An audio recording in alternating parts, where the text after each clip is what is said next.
Sun-baked bones turned to sand amongst the sea glass and ocean weeds on the small gravel beaches surrounding the island.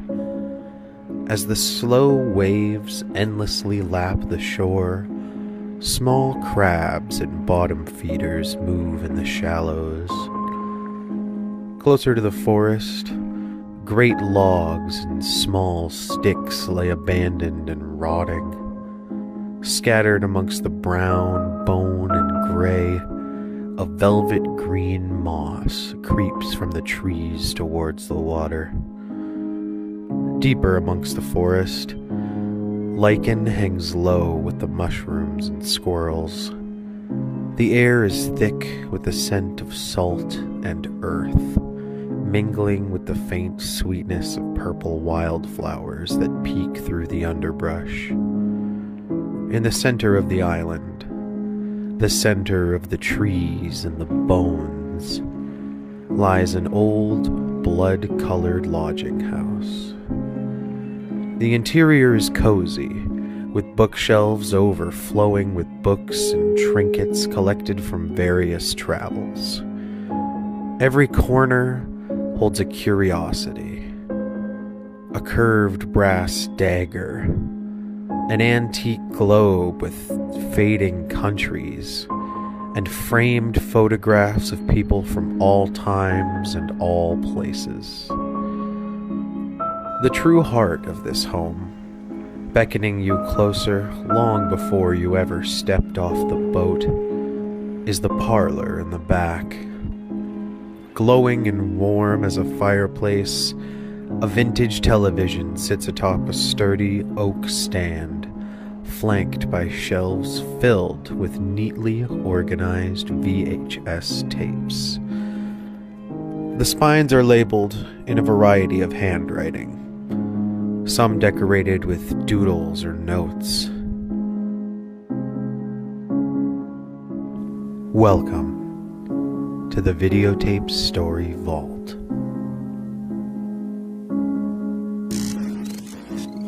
Hello everyone, and welcome back to the Videotape Story Vault. Happy to have you back.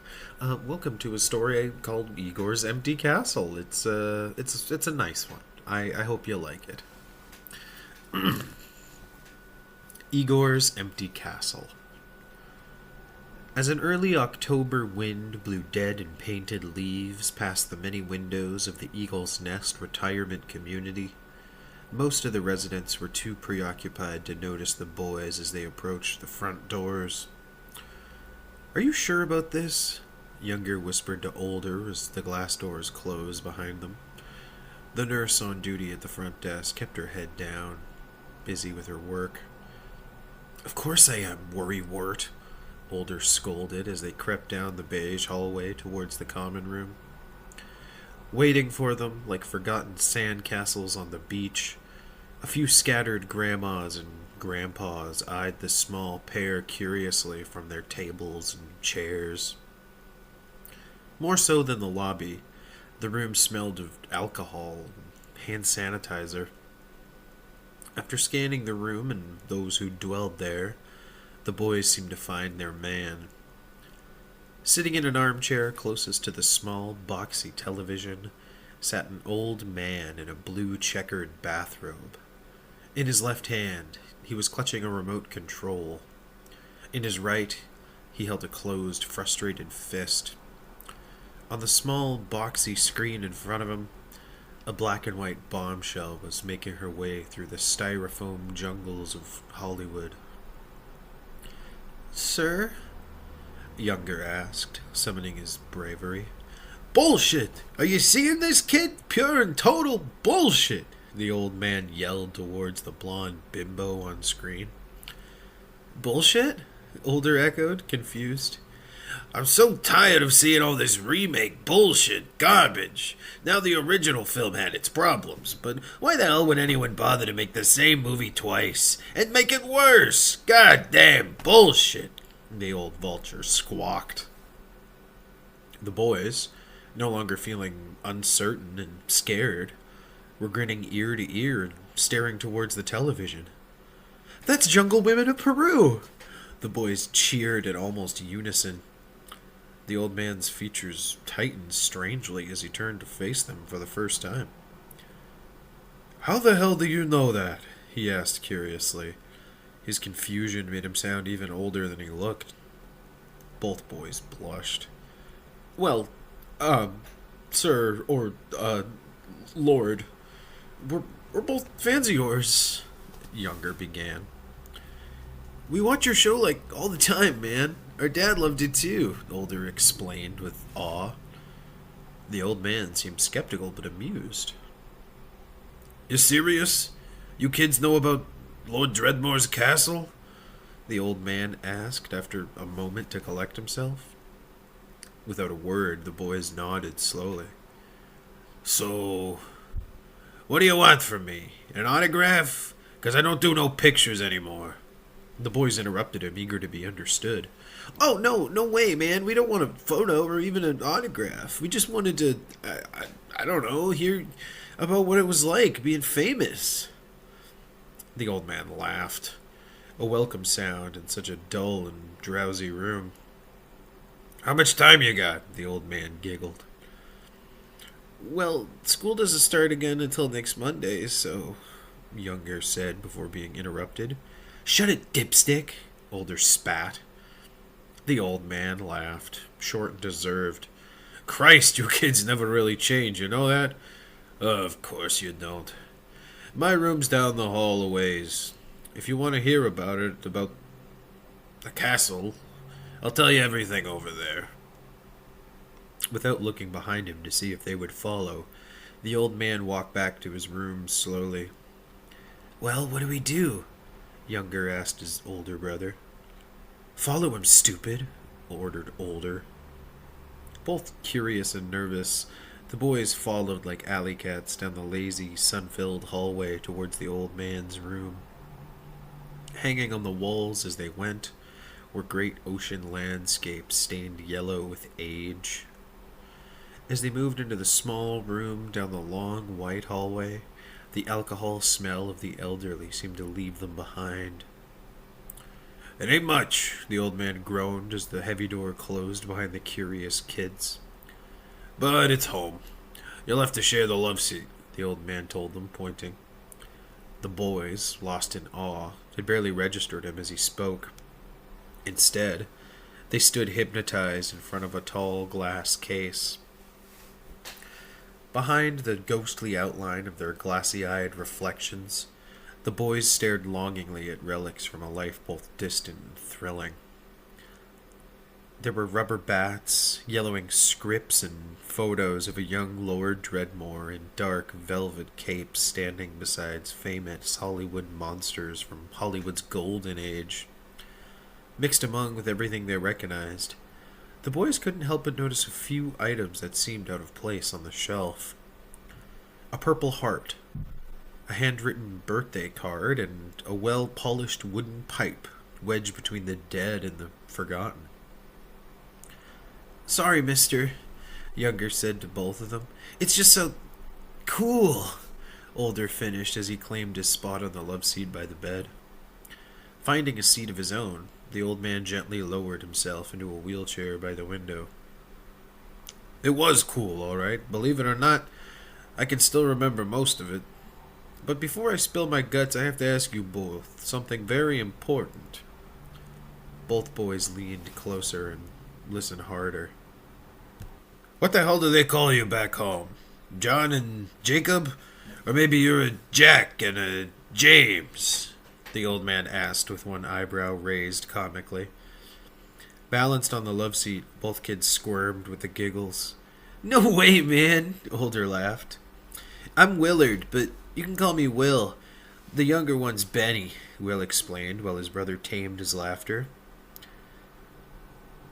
"Can we call you Lord Dredmor like on TV? Or Master like Igor does?" Benny asked, embarrassing Willard, but never himself. "Behind my back, you can call me whatever you want. But here, you call me Mr. Dayton. Understood?" Dayton asked firmly. "Of course, Master. Mister. Sorry, I meant Mister," Willard mumbled. Dayton shrugged dismissively. What was the castle like? Was it scary? Benny asked eagerly. It was a little scary at first, but I was young back then. After a while, you get used to cobwebs and working in the basement, Dayton told them honestly. The basement? Why were you guys stuck in a basement?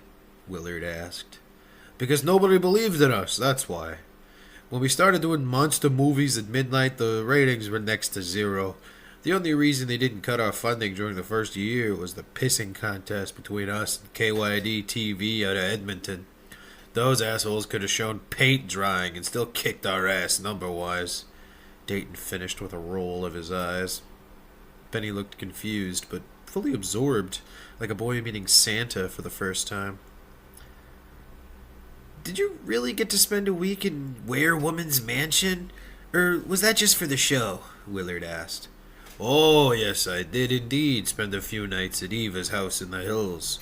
Lovely lady, that one. Swears like a sailor and kisses like a rose. Shame I never got to go back. What happened? Will asked. Same thing that happens to everyone else, Mr. Dayton sighed. She died. An ex-boyfriend murdered Eva some 15 years ago now. What a waste. Terrible waste. The boy sat in silence for a moment. Benny, sounding younger than he was, spoke up. What about Van Gooley and Billy Buck? Are they dead too? Before answering, Mr. Dayton gave Will a quick, uncertain glance. Billy and I still share Christmas cards. Not that I have much to tell him these days. As for Van Gooley, I'm pretty sure he still haunts the odd book signing or two down in Oregon. You boys should go see him before, well, no matter. Both men are alive and well. At this new knowledge, Benny looked relieved. Mr. Dredmor? Benny asked. Why did you leave? Why did you let Igor take over the show? For a moment, the air was thick with tension. Mr. Dayton looked down at his shoes. That's a tough question, kid. I don't know how to start, the old man lamented. It's okay. We got loads of time, right, Willie? Benny asked cheerfully. Yeah, well, I don't... You wouldn't want to hear it anyway. It's not a very good story. At this point, both boys looked disappointed. Oh, Benny said simply, causing Mr. Dayton to cringe briefly with regret. Not today, anyway. I'm tired, and I'm missing that goddamn movie, the old man complained. Both boys were on their feet and grinning. Can we come back tomorrow? Same time? Willard asked on both of their behalfs. Mr. Dayton got to his feet and took his first step towards the door. If you insist, he mumbled over his shoulder. Before the door closed behind him, Dayton could hear the boys' cheer of joyful triumph. The next afternoon, just after a short and restless nap, Mr. Dayton woke to the sound of a small knock on his large front door. Mr. Dredmor, sir? Willard asked nervously. I told you not to call me that, Dayton teased as the door opened slowly. Did we wake you? Oh, no, not at all. You boys came at a good time, actually. I was dreaming of him, Dayton yawned. Him? Of Igor, you mean? Benny asked, confused. Exactly. Right again, Benny, my boy, Dayton chuckled.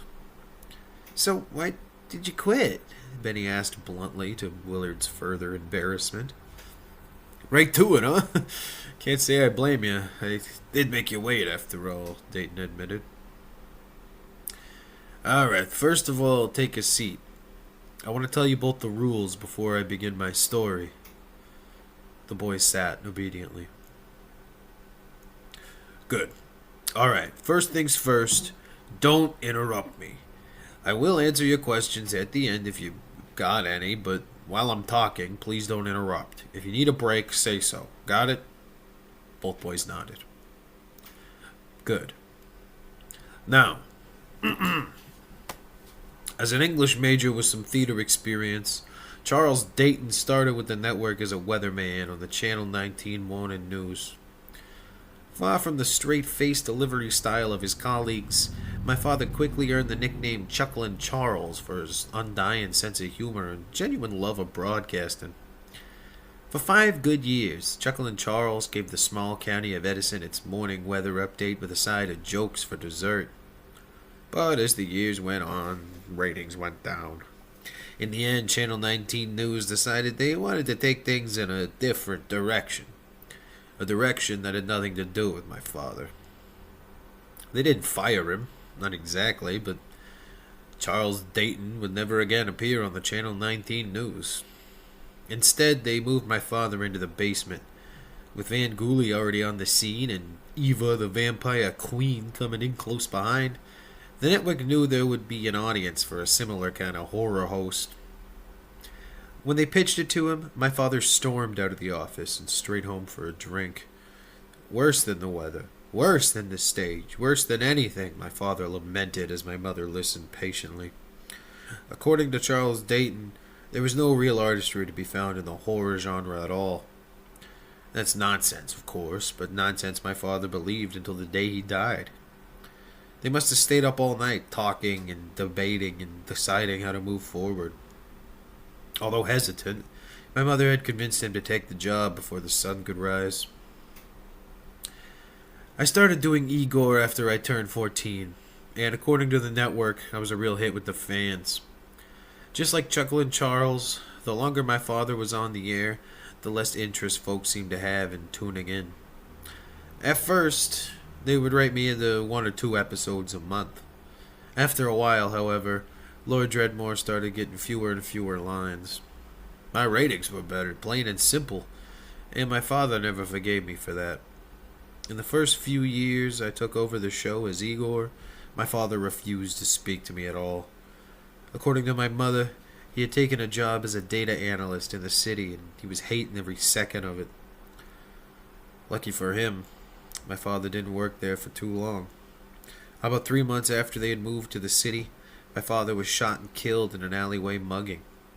A terrible, pointless ending for a man's life, if you ask me. That's what happened to my father, Lord Dredmor. I broke his heart, and the city killed him. I'm sorry to tell you so, boys. The boys in question looked sullen and contemplative. For this, Dayton was sorry. I'm sorry, Mr. Dayton. Our daddy's gone too, Benny said. He was in the army. Was he now?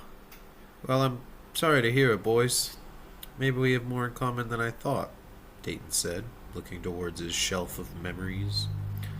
The boys smiled, the same tired smile he had seen on the other residents as they shuffled between the rooms. On the middle shelf, forever trapped behind panes of glass, Lord Dredmor was smiling with them.